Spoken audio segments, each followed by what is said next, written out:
Assalamu alaikum et merci de suivre la télévision Al-Fouda.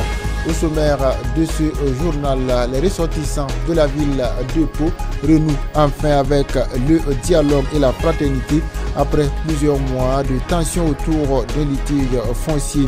Une cérémonie officielle s'est tenue sur place ce vendredi. Reportage à suivre dans ce journal. L'association Le Voile Ma Pudeur a tenu son tout premier forum ce 19 juillet 2025 à l'université professeur Joseph Kizerbo, une activité réussie selon donc les organisatrices de l'événement. Et le centre d'Arlouahiaïna de Rimkiata a tenu ce dimanche une cérémonie officielle de sortie solennelle de sa toute première promotion des élèves ayant mémorisé le Saint-Coran au sein même du centre. Mesdames et messieurs, voici pour les titres de ce jour.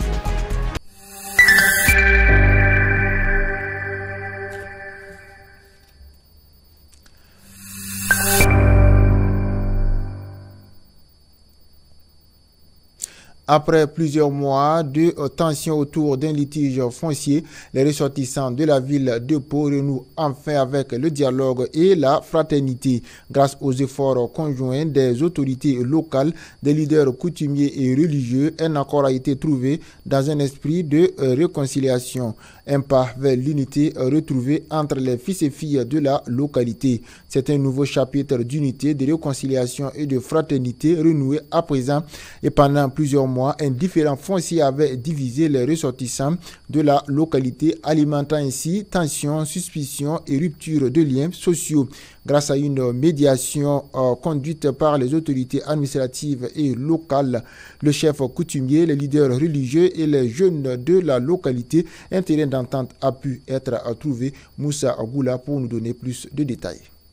C'est un jour historique, un jour de réconciliation et de fraternité grâce à la médiation des plus hautes autorités de notre nation, notamment sous l'impulsion de son Excellence, Monsieur le Président du Faso, et grâce aussi à l'esprit de dialogue et de générosité de Monsieur Robert Alorpara. Ce terrain objet de litige devient officiellement le lieu définitif de nos fidèles. Vous avez posé un acte de paix, un acte de sagesse qui restera à jamais gravé dans les annales de notre histoire locale. Vous êtes la preuve vivante que l'intérêt collectif peut et doit primer sur l'intérêt individuel. Surtout lorsqu'il s'agit de préserver la cohésion sociale et l'unité des fils et filles d'un même pays. Vous avez choisi la paix, vous avez choisi l'unité, vous avez choisi de servir Dieu en servant ses fidèles. Au nom de tous les musulmans du Burkina Faso, je vous dis, Bark la Fir. Que Dieu vous récompense. Merci. Je voudrais également saluer l'engagement infaillible et le professionnalisme de nos avocats, dont le travail acharné a permis de défendre nos droits tout en privilégiant la voie du dialogue. Merci à Sa Majesté Popé Poitou, aux leaders religieux et à toutes les bonnes volontés qui ont œuvré pour cette résolution. À son Excellence, Monsieur le Président du Faso, je tiens à saluer l'implication personnelle et bienveillante dont le leadership a une fois de plus favorisé l'apaisement et la cohésion sociale. Sa Majesté le Popé, remercier le président de la communauté musulmane du Burkina Faso ainsi que les autorités de ce pays.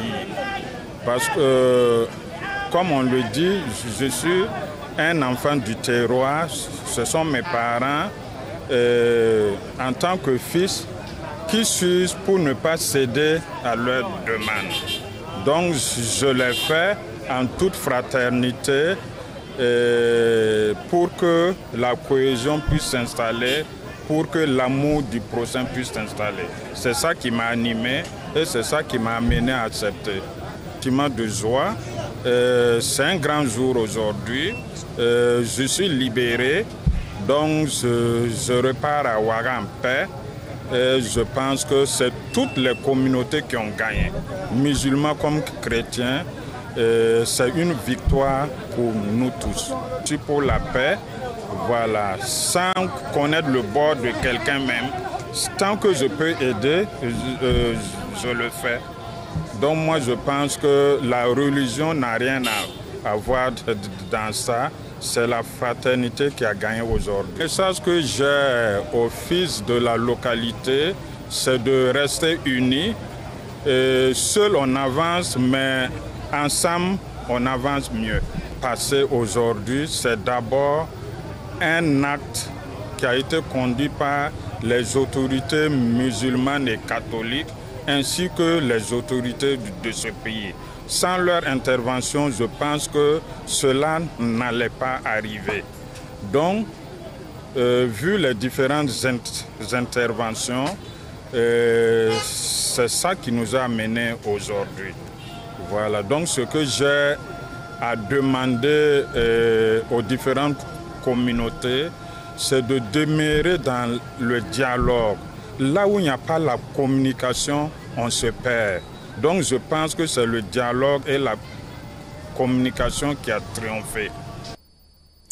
Et ce vendredi 18 juillet 2025, le président de la communauté musulmane du Burkina Faso, El Hadj Moussa Kwanda, et les plus hautes autorités de la localité du Naouri ont tenu à rendre une visite chaleureuse au pensionnat pénitentiaire de la maison d'arrêt ou de correction de Pau. Lors de cette cérémonie, une tonne de riz et la somme de 300 000 francs ont été remis à l'administration pénitentiaire de Pau des mains du président de la communauté musulmane en guise de soutien aux pénitenciers de la dite prison. Et cette journée a été riche en émotions et marquée par deux événements majeurs. La première par la pose de la pierre la première pierre de la mosquée au sein de la prison, et la toute dernière par un reboisement. Moussa Goulatouzo pour le reportage.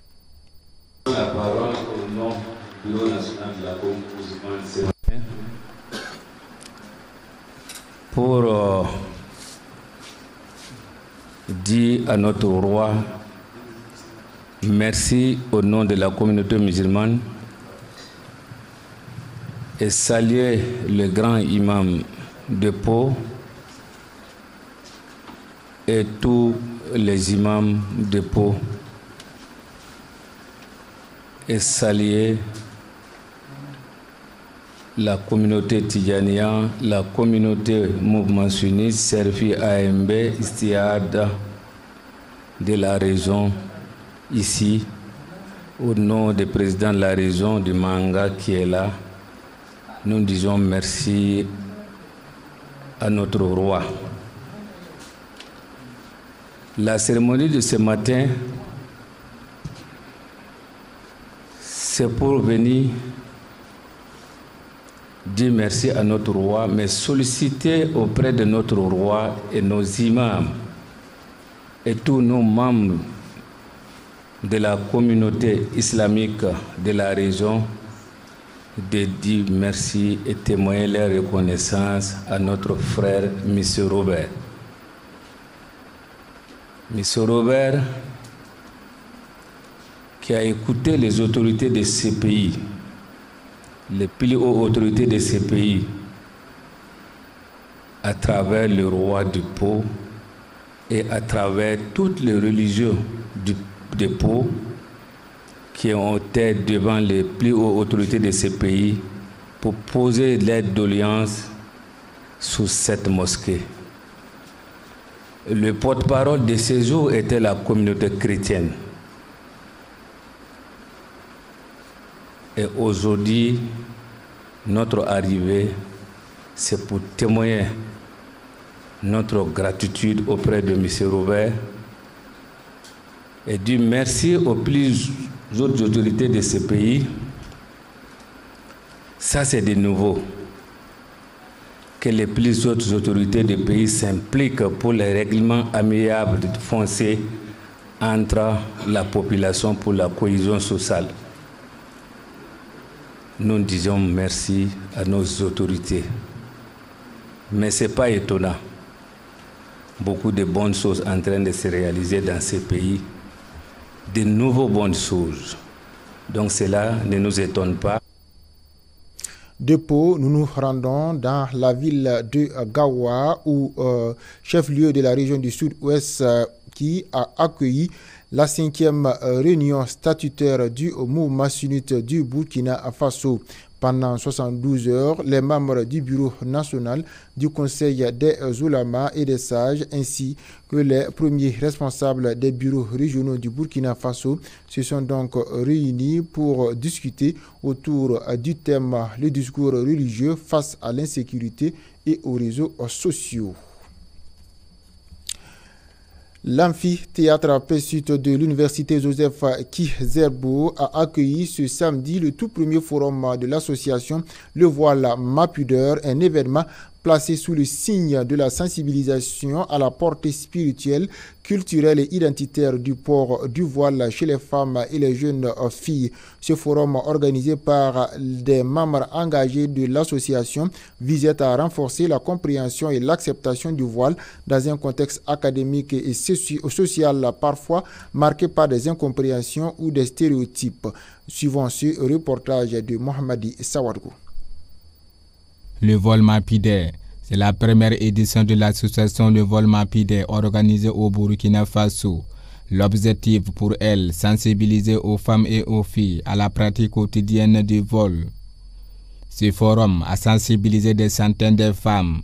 À travers ce forum, d'abord, comme on est des femmes musulmanes, nous voulons sensibiliser les femmes à porter le voile. Ça, c'est au-delà du thème. On veut sensibiliser les sœurs à porter le voile et à sensibiliser celles aussi qui ont délaissé le voile à porter le voile. Puisque aujourd'hui c'est un jour mémorable. En voyant tes sœurs qui ont porté le voile et pourtant toi tu n'as pas porté le voile, ça peut t'amener à réfléchir davantage et à porter le voile ou à prendre le voile.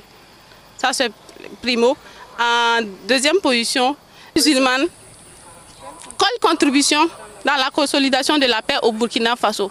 Parlant de paix, la femme a un rôle à jouer.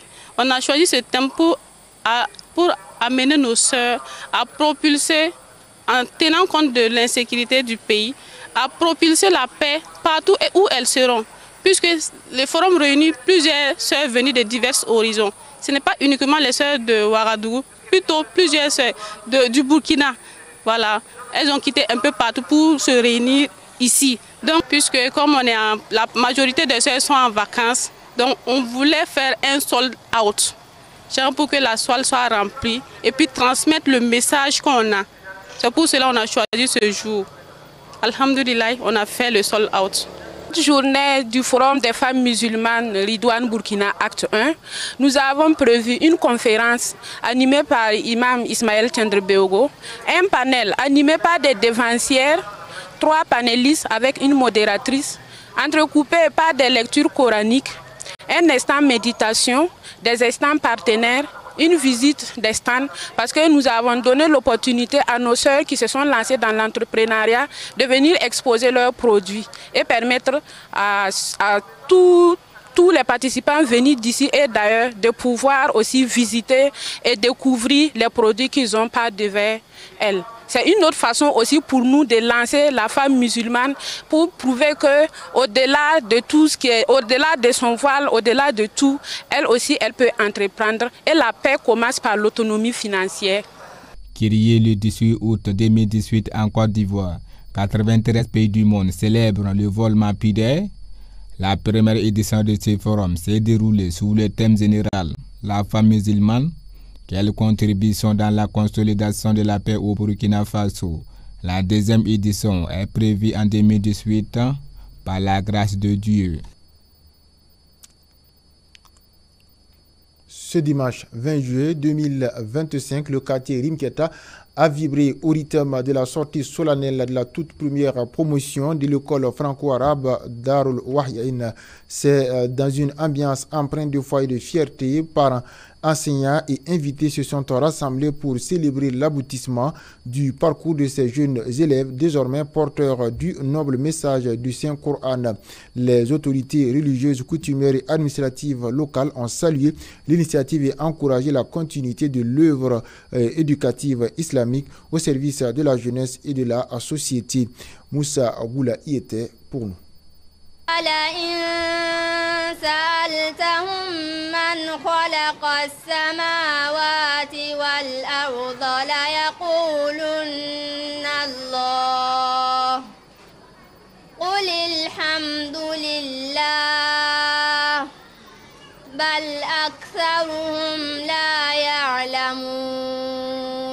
Je suis très content d'être ici pour en tout cas participer à cette grandiose activité. Comme je l'ai si bien dit, nous sommes très contents de voir des plus hautes personnalités qui ont assisté à cette ouverture, soit disant à cette sortie officielle des élèves qui ont pu mémoriser le Saint-Coran, les 114 sourates. Ce n'est pas simple. Mais quand nous sommes arrivés, on est très contents. On a assisté comment la cérémonie s'est déroulée. Et il y a le comité d'organisation qui a aussi joué un rôle très important à ce que, malgré la question de la pluie, ils ont pu maintenir et ils ont pu gérer et respecter le temps comme il se doit. Nous sommes très très contents et nous ne saurons comment dire un grand merci à Dieu et également féliciter les travailleurs dans le cadre de cette cérémonie. Tous ceux, que ce soit les parents d'élèves, que ce soit les participants, à toute personne qui a pu assister à cette grandiose activité ce matin, a fait l'effort, comme vous le constatez. Et il y a eu des participants, des élèves qui ont en tout cas fait une composition et qui sont sortis avec des notes très satisfaisantes. Et nous demandons à tout un chacun de voir comment la chose est déroulée et fournir d'efforts, que ce soit par les actions financières, que ce soit par une participation de matériel ou bien d'autres cadres, les invocations, les doigts pour que le centre de Darul Wahya soit vraiment un centre qui va en tout cas marquer la vie des musulmans et encore qui forme également les citoyens de demain et dans le cadre de la religion et également pour la bonne marche de notre nation. Nous venons d'assister à la sortie des élèves qui ont mémorisé le Coran au sein du centre Darul Wahya. On peut dire qu'ils ont si bien mémorisé le Coran qu'ils ont fait une lecture parfaite, voilà, puisque ça a été révisé par des cheikhs, des gens qui connaissent très bien le Coran et le tajwid et le règles du Coran. Donc on peut vraiment apprécier. Le message que j'ai à lancer, c'est aux parents d'élèves et à tous les fidèles, voilà, à tous ceux qui aiment le Coran. Voilà, donc de soutenir le Dar al-Wahya, parce que le fondateur, Al-Shu'aib Bodraoro, il a entendu ce hadith du prophète, il a cru en ce hadith et il a agi en fonction du hadith qui dit que le meilleur d'entre vous est celui qui a appris le Coran et l'a enseigné. Donc on demande aux personnes de bonne volonté de le soutenir afin qu'il puisse atteindre son objectif, Inch'Allah. Le vendredi dernier, le Bureau national exécutif du Conseil national de l'économie informelle, le CNEI, a officiellement procédé à l'installation de son président nouvellement élu. Une cérémonie solennelle s'est tenue à Ouagadougou en présence de plusieurs acteurs du secteur informel, des représentants de l'administration publique et des partenaires techniques et financiers. Au cours de cet événement, le Conseil national de l'économie informelle a également lancé le concours Grand Prix de la formalisation, une initiative visant à encourager les acteurs de l'économie informelle à s'engager dans un processus de transition vers la formalité. Ce concours récompensera les initiatives les plus innovantes et les plus structurées en matière de formalisation des activités économiques. Plus de détails avec ce reportage.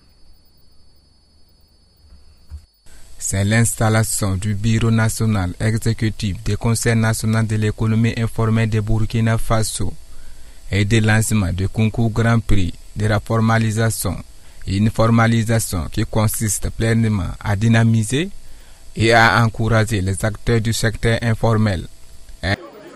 Dans un premier temps, saluer la grande mobilisation des hommes, des femmes de médias pour que cet événement qui se tient ce jour puisse être porté à travers tout le territoire. Nous avons procédé aujourd'hui à deux événements majeurs qui ont caractérisé cette cérémonie qui vient de se clôturer. Le premier événement, c'est l'installation du bureau national élu du Conseil national de l'économie informelle. Alors, pourquoi le gouvernement s'en mêle? Notre pays, le marché de l'emploi au Burkina Faso est caractérisé par un fort taux d'emploi au niveau du secteur informel. Nous l'avons vu, les statistiques nous font état de 93,5% d'emplois relevant du secteur informel. C'est un chiffre, c'est un taux très significatif qui interpelle tout le monde. Alors c'est pour ça que le gouvernement en a fait son cheval de bataille en procédant à l'organisation de ce secteur, ce qui a abouti à la création du Conseil national de l'économie informelle du Burkina Faso avec l'accompagnement du gouvernement à travers le ministère en charge de l'emploi. Alors donc, depuis 2019, voilà, cette fêtière qui se veut être le lien, le trait d'union entre l'État et les acteurs du secteur, voilà, a le droit d'être accompagné, d'être encadré. Alors c'est pour ça que l'État a tout son rôle à jouer parce que le CNI, désormais mis en place, doit être un instrument au service de l'État, un instrument au service du développement du Burkina Faso. C'est pour ça que le département en charge de l'emploi a le devoir d'accompagner ce secteur. Nous avons procédé ce matin à l'installation du bureau exécutif national. S'en suivront ensuite le renouvellement des instances au niveau régional, provincial et communal. Alors donc, c'est une cérémonie empreinte aussi de conseil à l'endroit des acteurs. Nous venons de loin et il faut que nous nous ménagions pour encore aller loin.